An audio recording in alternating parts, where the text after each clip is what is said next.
It was a quiet, rainy Friday evening in East London when 22-year-old Amir Hussain left his home with nothing more than a light jacket, his mobile phone, and a promise, "Mom, I'll be back in 2 hours."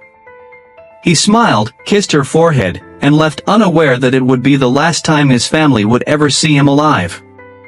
Amir was no ordinary young man. He was smart, respectful, and well-liked among his peers. A second-year business student at the University of London, he was the eldest son of Pakistani immigrants who had come to the UK with nothing but big dreams. They worked hard at long shifts, night cleaning jobs, taxi driving, just so Amir could have a future. And he was delivering. Until that night. When Amir didn't return home, his mother grew uneasy. By midnight, her unease turned to panic. She tried calling him again and again, but the phone was switched off. At first, the family assumed he might have stayed with friends, but calls to friends came up empty.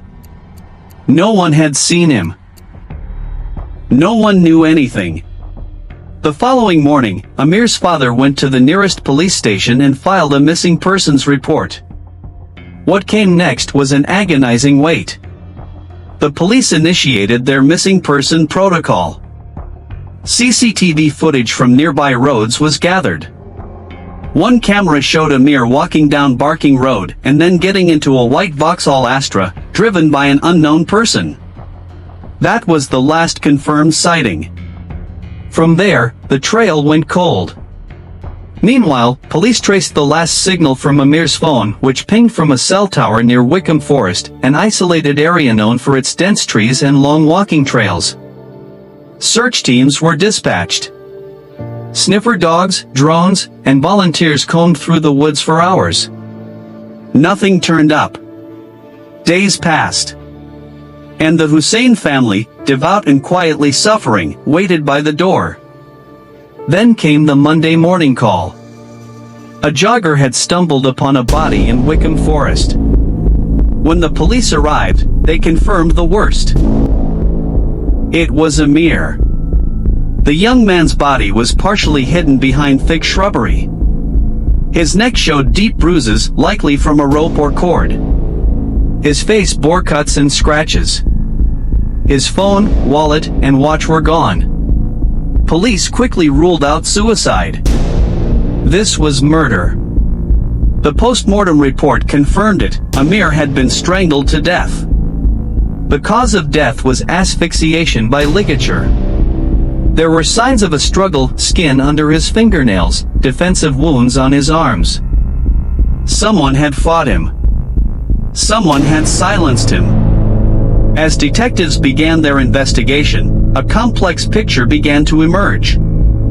Amir had recently been in contact with a girl named Aisha, a British Pakistani student from another college. Aisha had broken up with her ex-boyfriend a few months earlier, a boy named Rehan, known for his aggressive behavior and possessive nature. Through Instagram chats and WhatsApp voice notes, it became clear that Amir and Aisha had begun talking, possibly dating. Rehan, who had once been friends with Amir, had sent him a threatening message just a week before the murder. Something like, "Stay away from what's mine." Though vague, it was enough to raise suspicion. Police brought Rehan in for questioning. His alibi?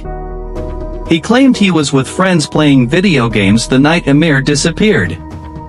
However, his phone data placed him near Wickham Forest that very night. As the case gathered public attention, British Pakistani community leaders began to speak out. Some suspected a hate crime, pointing to past incidents where South Asian youth were targeted. Others believed this was a tragic case of toxic masculinity and obsession. Hashtags like #JusticeForAmir and #WhoKilledAmir began trending. Meanwhile, Amir's family struggled with grief. His mother hadn't eaten in days. His younger sister stopped going to school. His father, usually a quiet man, broke down at a press conference, begging the public to come forward with any information. "My son was a good boy," he sobbed. "He didn't deserve to die like this." The community held vigils. Dozens gathered with candles outside the University of London. Imam Saeed from the local mosque delivered a moving sermon about how violence and ego were destroying the youth. And still, police worked behind the scenes analyzing fingerprints, DNA samples, and CCTV from nearby roads. Weeks passed. Then finally, a breakthrough. A fingerprint found on Amir's jacket matched Rayhan. It wasn't enough to convict, but it was enough to arrest him for further questioning. This time, under pressure, one of Rayhan's friends admitted that he had dropped Rayhan near the forest that night. Rayhan was charged with second-degree murder. But justice, as Amir's mother later said, doesn't bring her son back. Today, a plaque with Amir's photo stands in his college campus. His friends still write messages on it. His bedroom remains untouched, like a shrine. His mother often sits by the door at dusk, staring at the empty street. Maybe it was all a mistake, she sometimes says. But it wasn't a mistake. It was a life stolen by pride, by jealousy, by rage. Amir's story is one of many. But it should be the last.